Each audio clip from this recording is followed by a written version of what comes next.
ವಿಧಾನ ಪರಿಷತ್ ಚುನಾವಣೆಗೆ ರಾಜಕೀಯ ಕಾವು ದಿನದಿಂದ ದಿನಕ್ಕೆ ಹೆಚ್ಚುತ್ತಾ ಇದ್ದು ಕಾಂಗ್ರೆಸ್ ತನ್ನ 5ನೇ ಅಭ್ಯರ್ಥಿಯನ್ನ ಗೆಲ್ಲಿಸುವ ನಿಟ್ಟಿನಲ್ಲಿ ಈಗ ತೀವ್ರ ಕಸರತ್ತನ್ನ ಆರಂಭಿಸಿದೆ. ಇದೇ ಹಿನ್ನೆಲೆಯಲ್ಲಿ ಈಗ ಮಾಜಿ ಸಚಿವ ಜಮೀರ್ ಅಹಮದ್ ಖಾನ್ ಅವರು ಡಿಕೆ ಸುರೇಶ್ ಅವರನ್ನ ಭೇಟಿ ಮಾಡಿ ಮಹತ್ವದ ಮಾತುಕತೆಯನ್ನ ನಡೆಸಿದ್ರು. ಸಭೆಯ ಬಳಿಕ ಮಾತನಾಡಿದಂತಹ ಜಮೀರ್ ಅವರು, ನಮಗೆ ಜೆಡಿಎಸ್ ಶಾಸಕರ ಮತಗಳ ಅಗತ್ಯ ಇಲ್ಲ, ನಮ್ಮ ಅಭ್ಯರ್ಥಿಗಳನ್ನ ಗೆಲ್ಲಿಸೋಕೆ ಬೇಕಾದಷ್ಟು ಮತಗಳು ನಮ್ಮ ಬಳಿನೇ ಇವೆ ಅಂತ ಆತ್ಮವಿಶ್ವಾಸವನ್ನ ವ್ಯಕ್ತಪಡಿಸಿದ್ದಾರೆ.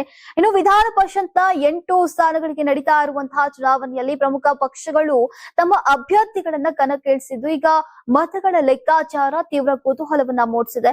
ಪ್ರಸ್ತುತ ರಾಜಕೀಯ ಲೆಕ್ಕಾಚಾರದ ಪ್ರಕಾರ ಈಗ ಕಾಂಗ್ರೆಸ್ಗೆ 4 ಸ್ಥಾನಗಳು ಹಾಗೂ ಬಿಜೆಪಿಗೆ 2 ಸ್ಥಾನಗಳು ಬಹುತೇಕ ಖಚಿತ ಅಂತ ಹೇಳಲಾಗ್ತದೆ. ಆದ್ರೆ ಉಳಿದ ಸ್ಥಾನಗಳಿಗಾಗಿ ತೀವ್ರ ಪೈಪೋಟಿ ಏರ್ಪಟ್ಟಿದ್ದು ಕಾಂಗ್ರೆಸ್ ತನ್ನ 5ನೇ ಅಭ್ಯರ್ಥಿಯನ್ನ ಗೆಲ್ಲಿಸೋಕೆ ಈಗ ತಂತ್ರವನ್ನ ರೂಪಿಸ್ತಾ ಇದೆ. ಚುನಾವಣೆಯ ಸಂದರ್ಭದಲ್ಲಿ ಅಡ್ಡ ಮತದಾನ ಹಾಗೂ ಶಾಸಕರ ಸೆಳೆತದ ಸಾಧ್ಯತೆಗಳ ಹಿನ್ನೆಲೆಯಲ್ಲಿ ಕಾಂಗ್ರೆಸ್ ಎಚ್ಚರಿಕೆಯನ್ನ ಹೆಜ್ಜೆ ಇಟ್ಟಿದೆ.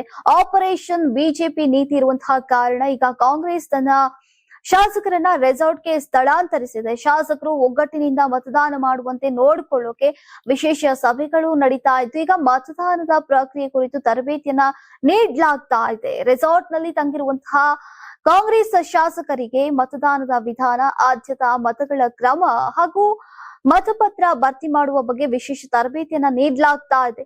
ಕಾಂಗ್ರೆಸ್ 5ನೇ ಅಭ್ಯರ್ಥಿ ಗೆಲುವಿಗಾಗಿ ಪಕ್ಷದ ಎಲ್ಲಾ ಮತಗಳನ್ನ ಸಮರ್ಪಕವಾಗಿ ಹಂಚಿಕೆ ಮಾಡುವ ಲೆಕ್ಕಾಚಾರದಲ್ಲಿ ಈಗ ತೊಡಗಿದೆ.